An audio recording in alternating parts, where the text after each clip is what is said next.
आज हम आपको दिखाने वाले हैं गांव की खबरों से जुड़ा बुलेटिन, जिसमें हम बताएंगे आपके काम की खबरें।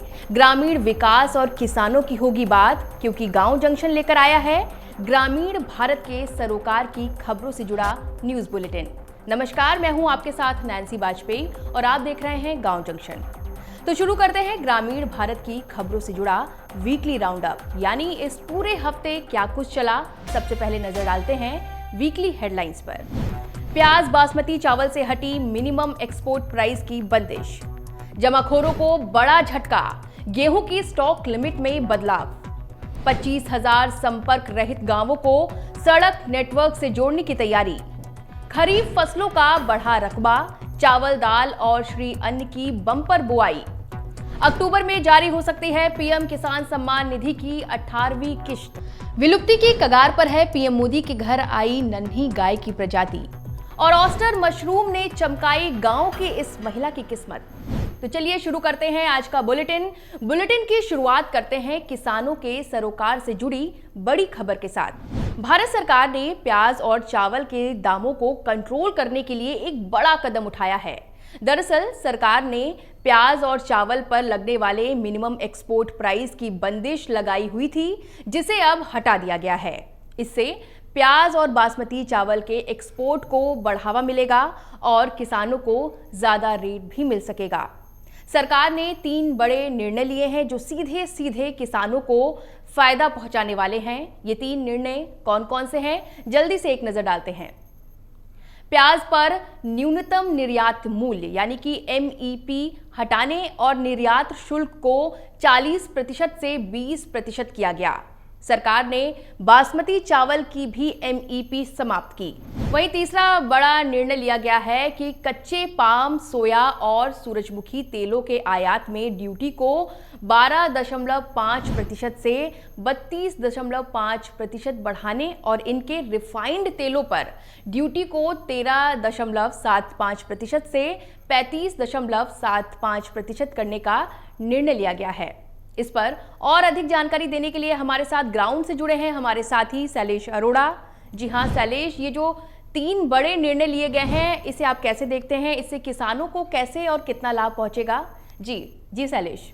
देखिए नैन्सी, सरकार लगातार ये प्रयास कर रही है कि कैसे जो कृषि उत्पाद हैं, जो फसलें हैं, उनके निर्यात को बढ़ावा दिया जाए, क्योंकि जब किसी भी कृषि उत्पाद का, किसी भी फसल का निर्यात बढ़ता है तो किसान को अपनी फसल का बेहतर दाम मिलता है, इससे उसका मुनाफा बढ़ता है। यही वजह है कि केंद्र सरकार ने प्याज के ऊपर जो न्यूनतम निर्यात मूल्य था उसको समाप्त कर दिया है। इसके साथ ही जो निर्यात शुल्क था उसको घटाकर आधा कर दिया है। जो निर्यात शुल्क पहले 40% हुआ करता था उसको घटाकर 20% कर दिया है। इससे प्याज के निर्यात को बढ़ावा मिलेगा। जब प्याज का निर्यात बढ़ेगा, जो किसान है प्याज के, उनको उसका फसल का दाम अधिक मिलेगा, तो इससे उनका मुनाफा बढ़ेगा। कुछ ऐसा ही बासमती चावल के साथ भी किया है, क्योंकि विदेशों में बासमती चावल की काफ़ी मांग है। बीच में इसके निर्यात को लेकर कई बार जो अलग अलग संगठन है, जो किसान है, वो अपनी मांगे भी उठा रहे थे, जिसके बाद अब सरकार ने जो बासमती पर लगने वाला न्यूनतम निर्यात मूल्य है उसको समाप्त कर दिया है। इससे बासमती के निर्यात को बढ़ावा मिलेगा, किसानों को इसका अधिक दाम मिल पाएगा, उनको मुनाफा बढ़ेगा। एक तरफ जहां सरकार ने जो निर्यात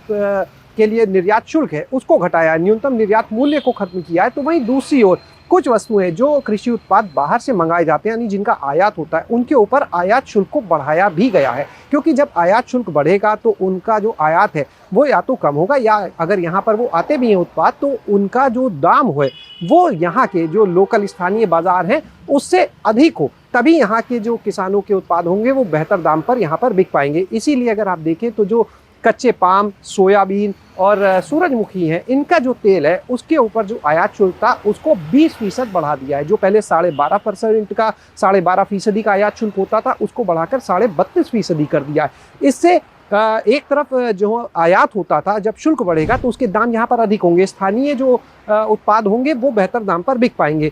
दूसरी चीज़, इन्हीं चीज़ों का जो रिफाइंड है उसकी अगर बात की जाए, उसके ऊपर 22% का जो आयात शुल्क है उसको बढ़ाया गया है। तो इस तरह से कुल मिलाकर एक तरफ जहां निर्यात में यहाँ के किसानों को राहत दी गई है, तो वहीं दूसरी ओर आयात शुल्क को बढ़ाकर भी सरकार ने एक बड़ा फैसला लिया है किसानों के लाभ को, उनके मुनाफे को बढ़ाने का। जी नैन्सी।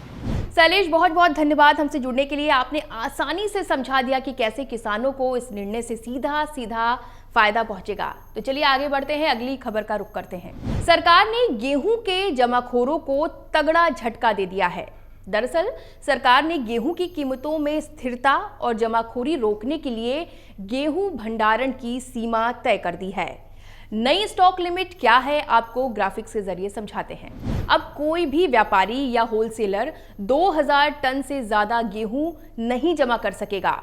खुदरा विक्रेता पहले की तरह 10 टन तक गेहूं अपने गोदाम में रख सकते हैं। वहीं बड़ी चेन के खुदरा विक्रेता अब हर आउटलेट पर 10 टन की गेहूं रख सकेंगे। उनके डिपो में पहले 3000 टन तक गेहूं रखने की छूट थी, जिसे अब घटाकर कुल आउटलेट के 10 गुने की सीमा तय कर दी गई है। गेहूं के प्रोसेसर्स अब मंथली इंस्टॉल्ड कैपेसिटी के 60% तक की गेहूं रख सकेंगे। पहले ये सीमा 70% थी। दरअसल खुले बाजार में आटा, गेहूं सहित इससे तैयार होने वाले सभी आवश्यक वस्तुओं की कीमतें बढ़ रही हैं। यही कारण है कि सरकार ने गेहूं की कीमतों में स्थिरता और जमाखोरी रोकने के लिए गेहूं भंडारण की सीमा तय की है, ताकि महंगाई को कंट्रोल किया जा सके। साथ ही कई राज्यों में चुनाव भी हैं, तो ऐसे में सरकार जनता की नाराजगी मोल नहीं लेना चाहती। चलिए आगे बढ़ते हैं, अगली खबर का रुख कर लेते हैं। ये गुड न्यूज उन लोगों के लिए है जिनके गांव अभी तक मुख्य धारा से कटे हुए हैं, यानी कि 25,000 संपर्क रहित गांवों को सड़क नेटवर्क से जोड़ने की तैयारी चल रही है। सूत्रों के अनुसार सरकार ग्रामीण सड़क योजना में कम आबादी वाले गांवों को शामिल करने के लिए मानदंड बदलने की योजना बना रही है। PMGSY के मानदंडों में नए बदलावों में मैदानी इलाकों में 300 से 400 की आबादी, तो वहीं पहाड़ी, रेगिस्तानी इलाकों व कुछ आदिवासी और पिछड़े इलाकों में 10 लोगों की आबादी वाले सड़क मार्ग से कटे हुए गांवों और बस्तियों को इसमें शामिल किया जा सकता है। अगर ऐसा होता है तो इससे छोटे गांवों में बेहतर सड़क संपर्क उपलब्ध होगा। इसके परिणाम स्वरूप रोजगार सृजन होगा, क्योंकि बेहतर सड़क संपर्क के साथ विकास कार्य करना आसान हो जाएगा। बुलेटिन में अगली खबर सुनकर भी आप खुश हो जाएंगे। दरअसल इस बार खरीफ फसलों का रकबा बढ़ा हुआ नजर आया है। खरीफ फसलों में धान, श्री अन्न, तिलहन और गन्ना की बुआई सामान्य से अधिक हुई है। धान की बुआई में बम्पर उछाल दर्ज किया गया है। आपको बता दें कि खरीफ फसल की बुआई 1096 लाख हेक्टेयर से ज्यादा हुई है। पिछले वर्ष की इसी अवधि के दौरान 393.57 लाख हेक्टेयर की तुलना में इस वर्ष 410 लाख हेक्टेयर में चावल की खेती हुई है। दलहन की अगर बात करें तो पिछले वर्ष इस अवधि में 118.43 लाख हेक्टेयर की तुलना में इस वर्ष 127.77 लाख हेक्टेयर में दलहन की खेती की गई है। इस वर्ष श्री अन्न या कहें मोटे अनाज के रकबा भी तेजी से बढ़ा है। पिछले वर्ष 183.11 लाख हेक्टेयर की तुलना में इस वर्ष 189.67 लाख हेक्टेयर में श्री अन्न या कहें मोटे अनाज की खेती की गई है। तिलहन का रकबा भी बढ़ा है। पिछले साल 190.37 लाख हेक्टेयर की तुलना में इस वर्ष 193.32 लाख हेक्टेयर में तिलहन की खेती की गई। वहीं गन्ने के रकबे में भी मामूली सी वृद्धि देखी गई है। पिछले वर्ष की इसी अवधि के दौरान 57.11 लाख हेक्टेयर की तुलना में इस वर्ष 57.68 लाख हेक्टेयर में गन्ना की खेती की गई है। इसके अलावा जूट और मेस्ट्रा और कपास के रकबे में भी बढ़ोतरी देखी गई है।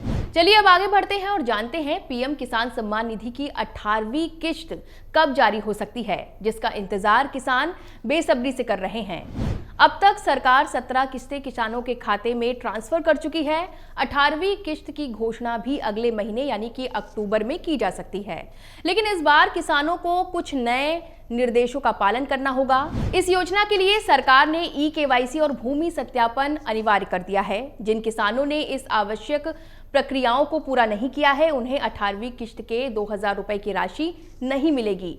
ऐसे में अगर अभी तक ई-केवाईसी नहीं कराया है आपने, तो जल्दी से करा लीजिए। हम आपको इसका आसान तरीका बताने वाले हैं। कृषि एवं किसान कल्याण मंत्रालय द्वारा लॉन्च किए गए पीएम किसान मोबाइल ऐप में फेस ऑथेंटिकेशन फीचर उपलब्ध है। इस फीचर की मदद से किसान अब घर बैठे ही बिना OTP या फिंगरप्रिंट के अपने चेहरे का स्कैन कर सकते हैं और अपना eKYC करा सकते हैं। इसके अलावा किसान अपने नजदीकी कॉमन सर्विस सेंटर पर जाकर भी बायोमेट्रिक eKYC करा सकते हैं।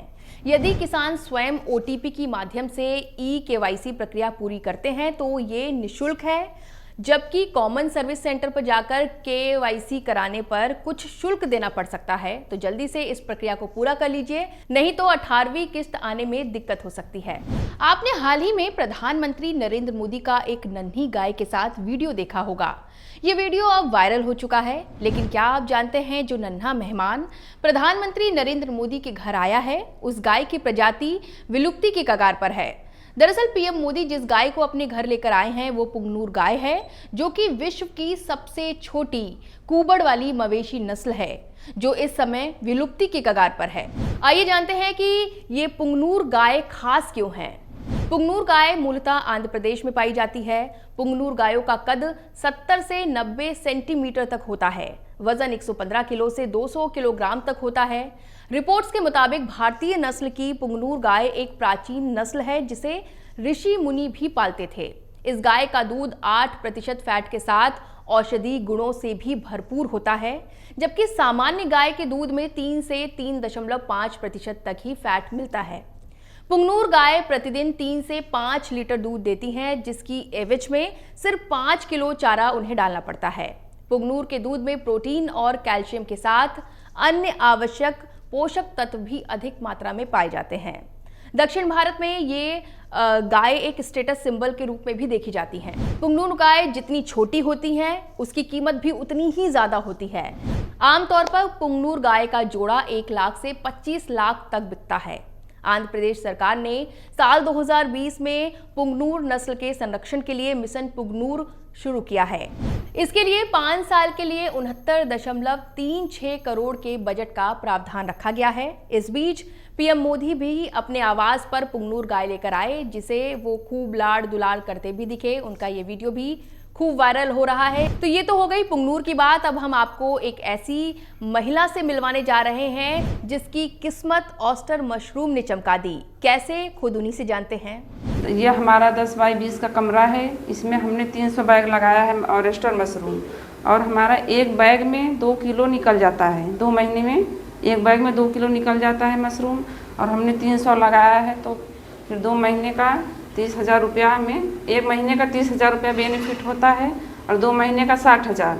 और हमारा 2 महीने सीजन चलता है, फिर उसके बाद हम इसको हटाकर फिर से दूसरा लगाते हैं। फिर उसमें भी हमारा वही है, 1 महीने का 30 और 2 महीने का 60।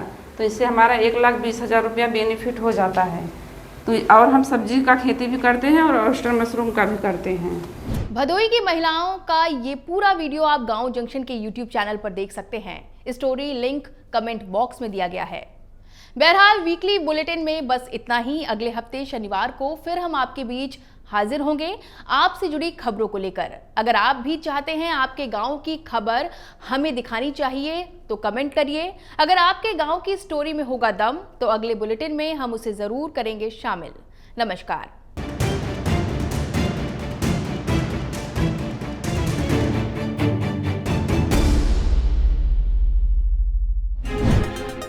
सभी सोशल मीडिया प्लेटफॉर्म पर गांव जंक्शन को फॉलो करें। व्हाट्सएप नंबर और जीमेल आईडी पर भी संपर्क साध सकते हैं।